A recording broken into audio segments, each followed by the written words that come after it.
So gaining permission to hunt a property can be tough.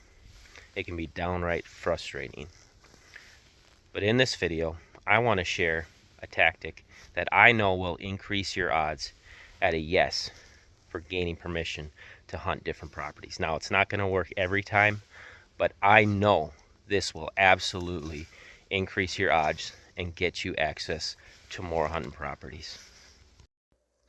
So it'd be great if gaining hunting permission was like it was 40 years ago, where you could knock on a door, give a friendly handshake, and probably have a 50-50 chance of getting a yes to be able to hunt a property.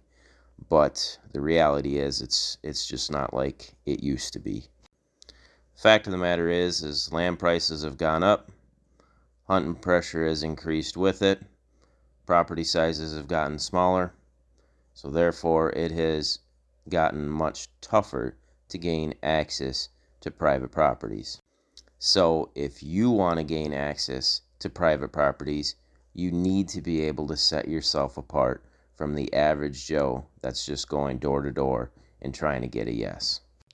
So here it is, the simple solution to being able to get more yeses when you're asking to hunt on private property.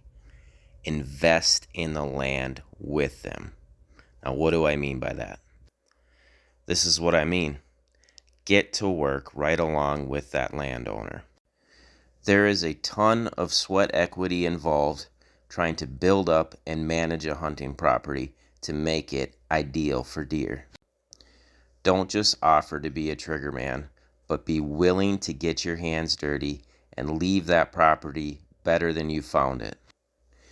If you show that you're willing to do the work that's needed to make that property better right alongside the landowner, I can assure you, you are going to get more yeses when it comes to asking for hunting permission.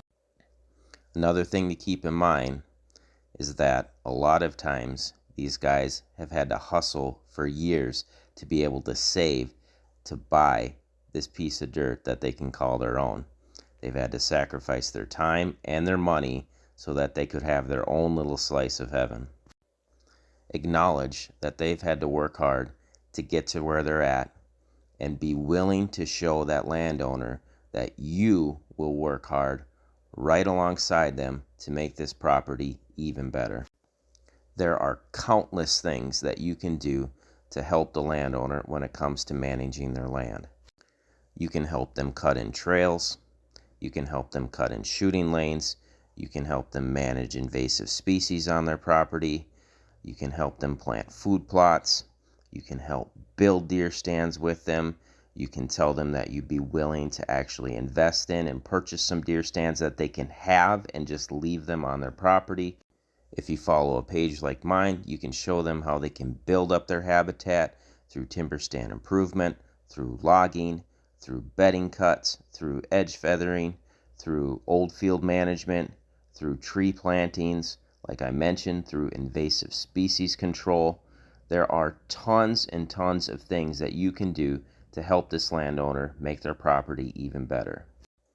If you're trying to request permission on a farm, you can offer your labor in exchange for hunting rights.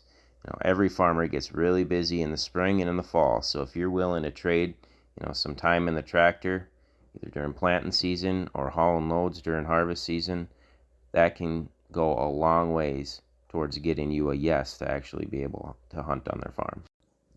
If you're trying to request permission on a property where the landowner doesn't hunt, still telling the landowner that you're willing to do some maintenance on the property, either trail maintenance, building up the native habitat, improving the woodlot so that it's healthier through timber stand improvement, that still can go a long ways to getting you a yes to hunt on that property. Don't take for granted all the work that goes into owning a property. Be willing to have a little bit of buy-in yourself and do some of that maintenance work. As you may know, if you follow my page, I do habitat management for deer for private landowners. Now, this is very labor-intensive work, and I get paid to do this work. And even though I get paid, I still get invited to hunt on many, many different private parcels that I work on. There's a reason for that. Guys appreciate when you're willing to get out there and do the hard work to make their land better. Now, I have personally never hunted on a client's property, but I do certainly appreciate the sentiment when they make those offers. And I know those offers are made because they appreciate the work that I'm doing on their properties. Now, just imagine if you tell a landowner that you'd be willing to go out there for free and do that work. If I were to lose our family farm tomorrow and not have that for hunting anymore, I know that I could find another property within the year because this is the tactic that I would take. I put several hundred hours into our family farm every year to make the native habitat better so that our property hunts better for deer. If I were to lose the family farm, I'd be willing to put that same type of effort into any property that I hunted on. Knowing that I'm a guest on that property, I want to be able to show the landowner that I appreciate them being willing to let me hunt on their property, so therefore I'm willing to do the hard work that's needed to make that property better. Now, with all this being said, does that mean you always need to do work to be able to gain access to a hunting property? Of course not. I've invited several friends over the years to hunt on our farm, and I've never had the expectation that they have to do some work to be able to hunt out there. I tend to do most of the work on the farm by myself, but I am willing to ask for help if I need it. But for the most part, guys want and appreciate when folks are willing to actually invest in the land that they own and put the sweat equity into the land that's needed. Believe it or not, there actually are a lot of guys out there that are looking to build good hunting crews because they want to create that hunting camp feel and that camaraderie that can be so awesome around hunting. But unfortunately, I've heard more than one story where guys invite somebody to come out hunting. That person that comes out hunting doesn't follow the rules that the landowner set. They take for granted all the work that was put into it.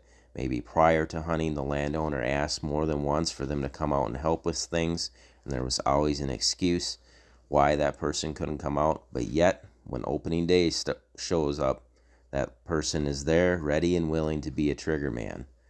Don't just be a trigger man. Don't be that guy. Be willing to roll up your sleeves and get to work.